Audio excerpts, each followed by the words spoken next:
With more than 30 deaths, Freedom Square has become the center of one of the deadliest coronavirus outbreaks in the state. And while its website boasts of paved brick streets and elegance, federal health inspection records show 5 citations since 2017 for infection prevention failures, the most recent of which in February, just weeks before the pandemic was declared. In that report, both a CNA and occupational therapist not wearing proper PPE to aid residents in isolation. In another report, staff didn't change gloves between cleaning up stool and dressing a wound. And in yet another, respiratory equipment left on the floor, open to contamination. But as startling as these citations are, USF research assistant Dr. Lindsay Peterson says they're hardly unique to Freedom Square. About 57% of all nursing homes in the country had at least one infection control deficiency between 2017 and 2019. In fact, the Kaiser Health Foundation reports government health officials have cited more nursing homes for infection prevention failures than any other violation since 2017. Peterson says lack of proper training is partly to blame. These are people who have to get very close to the people they work with. They have to clean them, they have to bathe them, they brush their teeth, they turn them, they dress them. Training is huge. Peterson says a new regulation meant to help with the issue was supposed to go into effect by the end of 2019. It would have required facilities to employ an infection preventionist, someone to oversee training programs on site. That regulation had been delayed. The guidance was that it would go into effect later in 2020. And now here we are, a pandemic. And now here we are. In Pinellas County, Kate McVeigh, Spectrum, Bay News 9.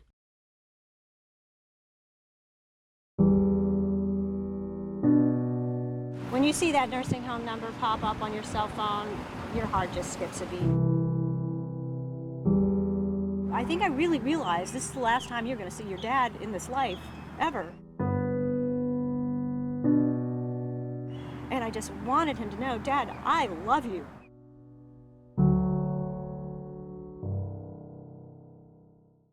My father's name is John A. Marsh Jr., and he was born in 1929. He went into the Army after high school, and he became part of the Reconstruction in Germany after the war.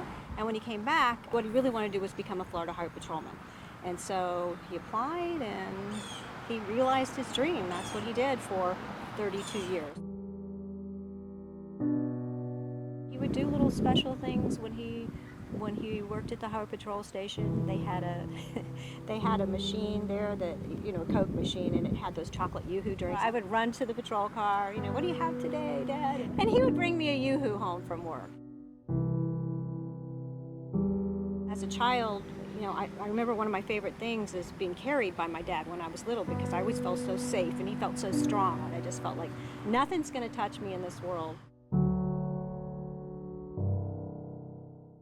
There came a day when I clearly realized that I was going to have to step in. I was going to have to be the parent. And he ended up in a nursing home at that point. I did get a call. It was actually very early morning, Father's Day. And I said, oh my God, I hope it's not COVID. And then she said, your father tested positive. And I lost it. They were able to transfer him to the hospice facility. So we got in the car, and thankfully we got there about maybe 3 or 4 minutes before the ambulance came in. And they pulled my dad out, and I so much just wanted to convey to him how much I loved him. And I knew this was probably the last time I was going to see him. So I just started yelling, Daddy, I love you. I love you, Daddy. I love you, Daddy. And then I just made the heart symbol and just yelled how much I loved him. I wrestled with that a little bit, that I wasn't able to be there with him as he passed. I had to get the clothing for them to bury him the other day, and I wrote notes and put them in his pockets. One of the notes I wrote, I'll have a Yoo-Hoo with you in heaven, Dad.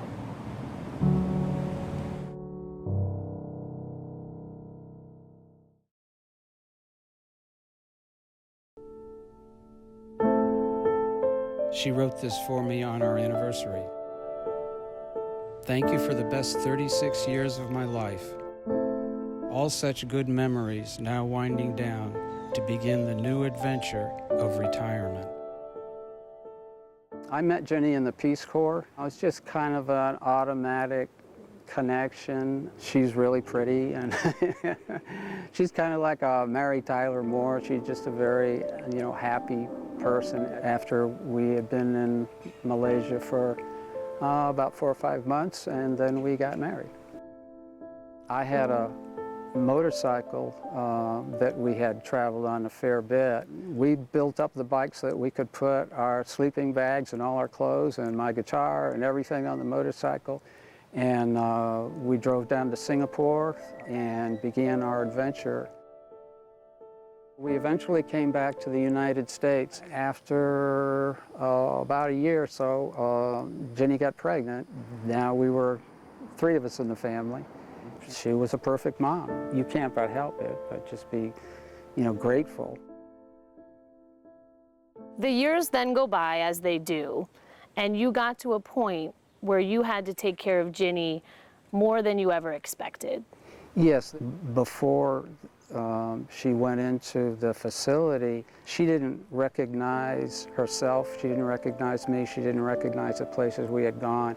That's why it was so extremely hard. I just couldn't do it anymore.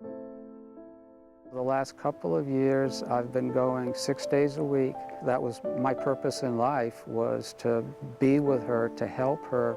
And then the pandemic hit, and that's where we are right now. We can't connect through a window. I need to be able to put my arm around her.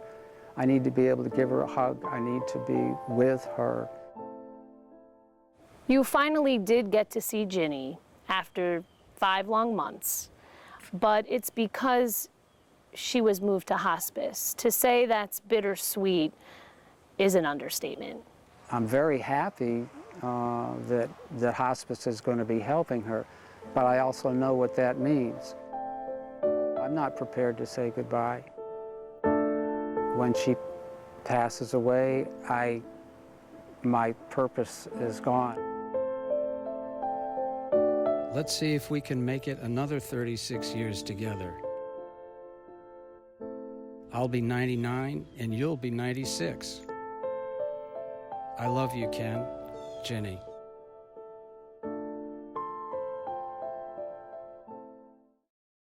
Standing next to a sink full of dishes, Mary Daniel calls this her dream job. But it is mopping the floor, it's sweeping the floor, it's cleaning the grill, it's washing the dishes. I mean, it is absolutely 100% a dishwasher's job. To understand why the 57-year-old would take on this part-time gig on top of her other job, you first need to know of her love for her husband, Steve. Married 24 years, Mary says he's the love of her life. And it was a devastating blow when he was diagnosed with early-onset Alzheimer's just 7 years ago. Now in memory care at a Jacksonville area nursing home, Mary had been visiting every evening. That is, until the pandemic hit and the rules changed. I went in to see him on March the 10th, did our normal visit on March the 10th, and they called me on March 11th, and they said, you can't come back.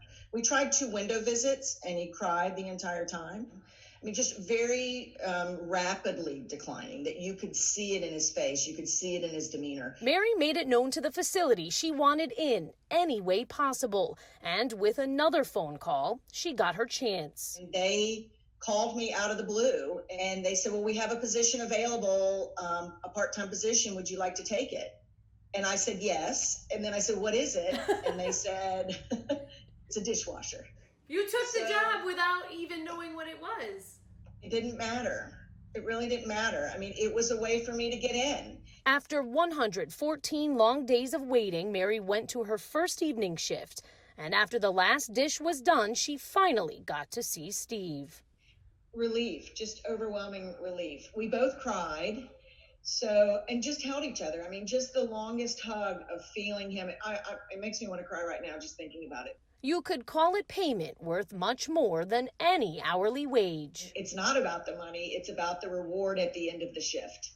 And that is a dream job, no question about it. Kate McVeigh, Spectrum, Bay News 9.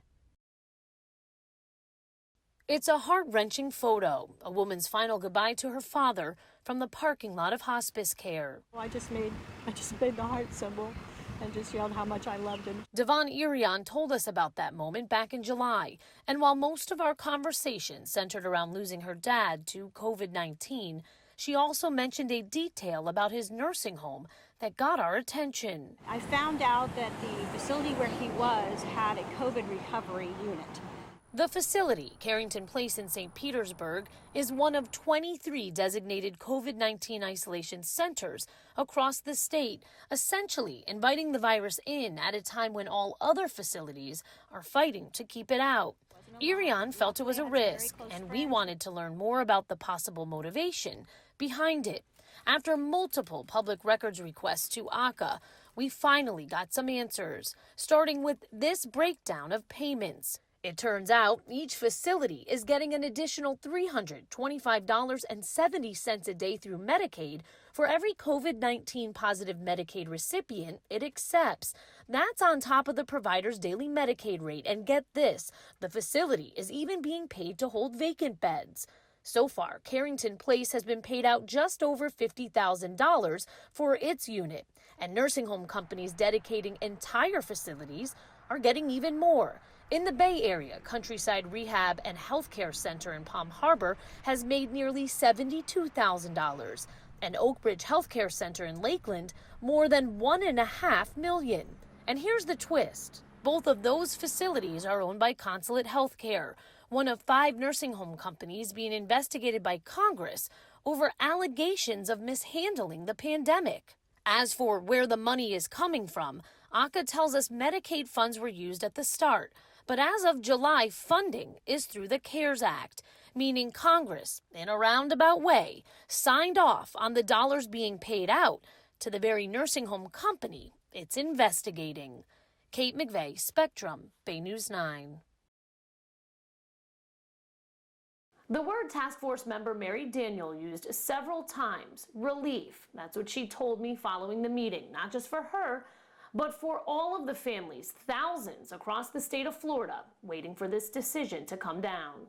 It's been nearly 6 long months, families separated from loved ones in nursing homes and assisted living facilities, watching helplessly through windows as the effects of isolation took hold. They're calling it failure to thrive. They're actually listing failure to thrive on the death certificate. If you've been following our coverage, you're familiar with Mary Daniel by now. She's the woman who took matters into her own hands by becoming a dishwasher at her husband's facility. Then later, she used her newfound platform to get a meeting with the governor. The meeting then led to a task force, with Mary spearheading the push to reopen. A mission completed today as the governor announced he's moving forward with limited visitation. What went through your mind? What was your gut reaction? Absolute relief. I mean, I felt several times that I thought that I was going to cry. Instead, it was the governor who had that reaction. Mary was sitting just to his left when he was momentarily overcome with emotion. To think that some of our actions may have prevented. So do you want to? The governor really took some time to compose himself. He was talking about families that didn't get the opportunity to say goodbye. It was very sincere. Absolutely very sincere. I mean, I was surprised by it, and that he actually listened and really was thoughtful about it and concerned about it, and that it made a difference to him like he showed today. With a decision that will now reunite families after all this time apart. Now, I want to add something here that made me smile. Mary Daniel tells me just before we started our interview, she was in the middle of typing up her resignation letter. She's giving her 2-week notice, knowing that she will now be able to go see her husband without having to wash dishes. Kate McVeigh, Spectrum News. This is Beth Ann Faulkner holding an I love you sign against the window of her mother's room, as close as she could get for 6 agonizing months. The wait has been long. I've been praying every day, hoping that, we could get in. And now that day, finally here, we watched from the Grand Villa lobby door as Faulkner got ready to see her mother in person. A mask, gown, gloves, and face shield, all the PPE needed for her new role as an essential caregiver. Even at 67, I want to see my mom, and I'm very excited. Moments later, their sweet reunion captured on camera. It's me, Mom. It's me. Hi, baby. Oh, that's so good. Oh, I know it is. Back outside, a glowing Faulkner told us how the visit went. It was wonderful. I got down on my knees and gave her a big hug. And she was very excited. What did she say? She said, "Oh, my baby girl." Faulkner's response, words that not too long ago she could only relay through the glass. Good, I love you. Yes. Yes, Can you see me? it's wonderful. In Dunedin, Kate McVeigh, Spectrum, Bay News 9. Normally, this time of year, the conversation in the Grand Villa Lounge would be about the holidays. Family and Christmas presents. But it's 2020, and for long-term care residents, all of that is on hold as they await the vaccine. When you first heard this group was going to be first, what were your thoughts? At first I was a little leery. You know, it seems to have been developed so fast. So that gave you pause. Yes, it did. But then I decided, let's get the show on the road. Did you feel the same way as Susan, a little leery at first? No, not really. They've done this before. They had the science. They're doing the best. It'll go away like everything, and it won't come back. Carol, when you hear David talking about being ready the minute it was announced, did you feel the same way? Were you ready? Yes, I assume that it is safe, but I think we should be the last people to get it, not the first. Younger people should get it first. That's very selfless because you all are so vulnerable. It's not selfless, it's the way it should be. I'm 86 years old. How much time do I have left? I've had a good life. If I get it, I get it. It's not the direction I expected the conversation to take, but all three agreed to think this entire time we've been on the outside, worried about them, and all the while they've been inside, worried about us. Kate McVeigh, Spectrum, Bay News 9. A 20-story building towering over Boca Ciega Bay. It's the place Jim Donarski calls home. He showed us around today, a welcome visit considering the past 10 months. Have you gotten a little bored in here? What has it been like? You haven't been able to really see family. No, and they cut out the activities and that, and as you can see, they brought my lunch in.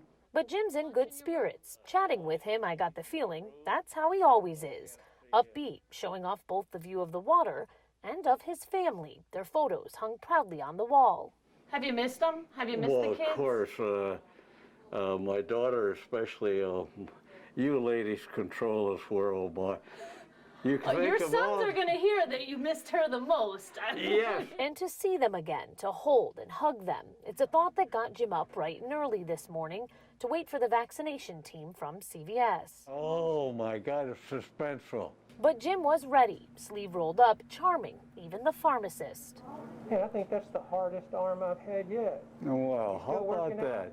The 89-year-old will be quick to tell you it's from years of playing football. Should I flex? Easy laughter that can almost make you forget the seriousness of the situation. Though Jim quickly reminded us the visitors he wants most, his beloved children, before it's too late. But when you can see the person and actually look at them and touch them, precious. Kate McVeigh, Spectrum, Bay News 9.